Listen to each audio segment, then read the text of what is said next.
So good afternoon to everyone. I am Jerilyn Ibirao.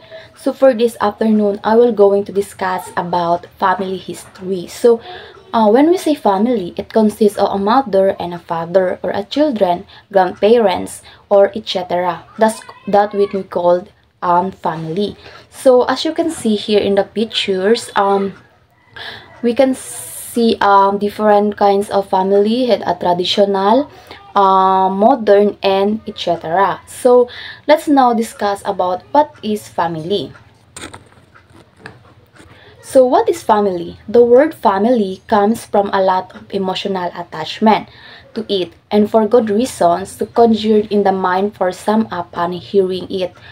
Our feelings or safety, security, love, and so forth. All unconditional. For others, however, there are more complicated thoughts and feelings and not always positive ones. So, pagdating naman sa family, no, nandyan na yung sumasali na yan dyan yung mga, parang if may parents tayo, napipil natin yung safety, yung support, yung matatawag natin na isang family. So now, we're going to discuss about saan nga ba nagsimula ang family? Ano nga ba ang family history? So, family history refers to the record of those group comprising parents and their children and all those connected to them by blood or marriage, claiming descent from a common ancestor. So, yung family history is yun yung mga lola natin, ng lolo, nanay ng nanay natin, at nanay ng tatay natin. So, dito is matawag natin yung history family. History family is yung parang yung generations to generation, yung parang may mga pamana or mga pamana na ibigay din sa next generation. So, yun yung history or legacy ng isang family that we call family history. Kung ano ba yung family ang meron tayo. So, next. Let's discovered or discuss about in the ancient societies. So, way back in ancient societies, extended families were common and the family unit often included several generations living together. So, sa ancient societies, kumbaga, yung extended family is very common na talaga siya. And they call it family unit, often included in several generations na nagli-live together. So, yung extended family kasi, yung parang andun lahat yung family mo sa isang bahay. Live together yung mga uncle, lola, parents mo, kapatid ng mga parents mo, kumbaga extended yung family lang. So, how about in Renaissance? So, Renaissance in early modern era. So, dito naman, shifts in economic structures and the rise of individualism contributed to changes in the family dynamics. So, sa Renaissance naman, in the early modern era, ito na yung mga modern sa ngayon, yung mga family natin ngayon. So, dito is may pagbabago na tungkol sa economic or yung mga individual kasi ngayon is yung parang nag-raise na sila na may mga kanya-kanya na mga decision, individualism contributed, changes in the family dynamics. Yung parang sa family ngayon is yung parang hindi lang din yung nag-stuck kayo sa isang comfort zone. Kumbaga, each individual is may karapatan din mag-explore or yun yung matatawag natin yung changes in the modern era about family history. So, next. In 20th century, so the world wars and societal changes had profound effects on family structures. Post-war, there was a return to more traditional family models, but the latter of the century saw increasingly diversity in family forms. So, sa 20th century naman, ito na yun yung mga family today. So, parang include na rin siya sa family history. No? So, as you can see, sa family history is yung parang ano yung mga legacy na iwan natin mga parents or mga grandparents. Sa 20th century naman, matatawag natin madaming changes sa isang pamilya. May pagbabago, or may magdadagan, may mawawala. Yung matatawag nating changes in the one family. Lalo na ngayon sa mga 20th century, sa mga modern family, very uso na siya ngayon na matatawag natin changes ng pagbago na isang family. So, next. So, let's discuss about traditional family. So, ano nga ba ang traditional family? So, traditional family, one of the precious things Filipinos have is that they are respectful. Young youth, people in all ages know how to show respect and courtesy. So, traditional family, ito na yung mga sinaunang Pilipino or sinaunang family na meron tayo. Kasi noon uso yung nagmamano, giving a respect to the oldest, yung mga kabataan, yun yung family tradition. Yung respeto, yung mga respect, mga values, ano yung tinuturo ng mga magulang, is sinusunod yun ng mga individual or sinusunod yung mga bata. So, a modern family's structure is a fairly new development regarding the habitation of individuals within a home. So, dito naman sa modern family, no, so parang ito na yung mga family ngayon.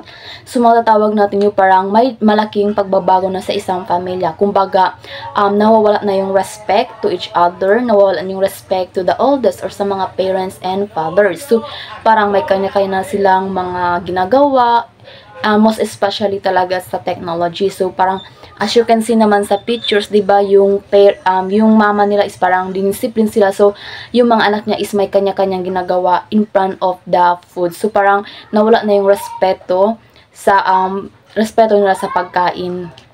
So, yun yung, this traditional family is very known talaga ngayon. So, next. So, kanina, we are explaining about family history, traditional and modern family. So, ngayon naman is we are going to talk about the key factors influencing changes in family structure. So, dito naman is parang, ito yung mga factors na nag-influence sa pagbabago ng isang family structures. Ano ang ba ito? So, first, we have marriage. Bakit nga ba marriage? So, marriage refers to the legal union of two individuals that comes from state benefits, rights, and regulation. So, sa marriage kasi, like for example, may pagbabago talaga yan sa structures ng family. Example, dati, mag-boyfriend, girlfriend na kayo. So, when it comes of marriage, dalawa kayo is may responsibility na kayo. Yung girl, may responsibility siya as a wife. And also, yung boy, may responsibility siya as a husband. Kasi, dito naman is may pagbabago na talaga. Kailangan nila mag-work together to work their marriage. So, after marriage, of course, childbearing. Bakit nga ba childbearing? Ano nga ba ang pagbabago ng isang childbearing? So, childbearing is simply to have children. This is included being unable to carry, grow, and give birth to a child or children. If a woman can have children, she is considered to being a childbearing. So, dito naman is yung childbearing issue parang nagdadalang tao ka. Syempre, may pagbago yan sa family structure. Syempre, after marriage, inaasahan talaga na magkakaanak kayo. So, sa childbearing parang is iniisip mo na yung anong magiging pakanan mo. Yung babae is hindi lang siya nag-work as a wife and also nag-work na siya kung paano niya alagaan yung ang maging anak niya. Nasa sitapunan pa. Husband and wife, they are thinking or looking forward for their children to come out in this world. So, dito parang is may pagbabago na sa mag-asawa. So, next, we have divorce. So, divorce, no, is a very sensitive, lalo sa mga daming pamilya ngayon. Kasi, sa modern family natin ngayon is very known na talaga yung divorce, no? Madami nang naghihiwalay, madaming reason bakit nangyayari to. So, no, divorce, children in divorced families receive less emotional support, financial assistance, and practical help than their parents. So, bakit nga ba malaking epekto ang divorce sa family structure? So, syempre, no, like for example, nag-asawa na kayo, dumating sa point na nag-divorce kayo. Of course, mas ma-apektuhan dito is yung mga children nila. Kasi, syempre, like for example, nag-aaway sila sa harap ng mga sa anak nila. So, dapat, divorce is naka-apekto talaga sila. And also, low in support, lalo na sa financial, so maapektuhan yung mga bata doon. Kasi, sa away kasi ng mag-asawa is, yung maapektuhan talaga is yung mga bata doon. Di nila alam kung sanino sila sasama or kanino sila manatili. So, sa divorce naman is malaking epekto lang siya sa family structure. No? Kung dati tulungan kayo sa financial or problem solving, pero dumating talaga sa point na kailangan nyo nang bitawan yung isa't isa. I think for good reason naman behind of it. Kasi hindi naman din sa lahat ng divorce is negative. Meron na bing divorce is maganda naman yung dulot. So, malaking epekto siya sa family structure. So, next, lone parenthood or mas sabi nating single parent. So, single parent means that a mother or a father takes care of dependent children without a partner. So, dito naman sa single parent is bakit siya na-include sa factors influencing family structure. So, dito naman is raising, being a single parent is not easy at task to do, no? So, parang kailangan sample, single mother, kailangan mo maging tatay at nanay sa anak mo to give the support of your children, no? So, mahirap siyang gawin. So, today is parang very new naman talaga din yung single parent. So, hindi naman din isabihin na babae, single parents is parang wala nang kakayahan. We always considered na single mother is the most powerful woman in the world, no? Kasi being a single mother, hindi yun siya basta-basta lang na magagawa na kung sino man. So, parang imagine everyday they are working to give the necessary of their children, as well as sa single parents din. So, parang kailangan nila ng suporta, doble kayod para maibigay yung pangailangan ng mga anak nila. So, lastly, we have the economic stability. So, economic stability, ano nga ba siya? Bakit siya included sa factors influencing family structure? So, economic stability matters not only because it causes hardship for low income families. It may hurt children by disrupting family routines and affecting parenting. So, dito naman is nabibilang din siya sa factors influencing family structures, no? Kasi yung, syempre, mostly kasi yung unang problema or na-affectuan sa pagbago ng family is yung financial. Kung hindi naman financial stable yung income nyo or family financial nyo is nakapekto talaga siya sa family. So, for example, pag wala kayong pera, mostly kasi pinag-aawayan niya, hindi nyo binibigyan yung mga anak or ano yung gusto mga anak, hindi nyo na masyama ibibigay. And also, pag stable naman yung job nyo, kumikita kayo or malaki yung income nyo, so, nagmamatter pa rin naman siya kasi, syempre, sample, both parents na may mga trabaho, so parang nawalan kayo ng time each other or nawalan kayo ng time sa mga anak niyo kasi because of work. So, malaking impact din yung economic stability. So, yung mga financial or ganun. So, parang dito diisip nyo lang kung paano i-handle yung time. Kung financial stable naman kayo, kumikita naman kayo ng madami. So, pwede parang dito is parang time management na lang kung paano i-balance yung family time nyo sa mag-asawa or most especially sa mga anak nyo kasi yung pinaka-importante.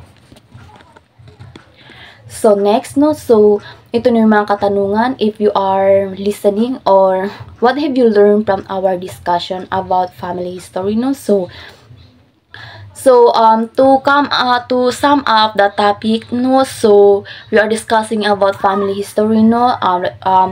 Sabi nga natin, family is para, it consists of a mother and father and so on. So, family history naman is parang ano yung mga legacy ng meron tayo sa mga lola or ano yung inuwan. So, ano yung pwede natin ipasa sa mga next generation and also extended family, nuclear family, yung ano yung mga different types of family is include about the history of family. And most especially yung mga respect, no? So, bibilang siya sa traditional family and modern family, yun na yung mga may mga pagbabago and also yung pagbabago na isa yung factors influencing family structure. So yun nga marriage, divorce, economic stability and child bearing. So nabibilang talaga siya. It is to sum up, this topic is very interesting and more to learn about family. So that's all, and thank you.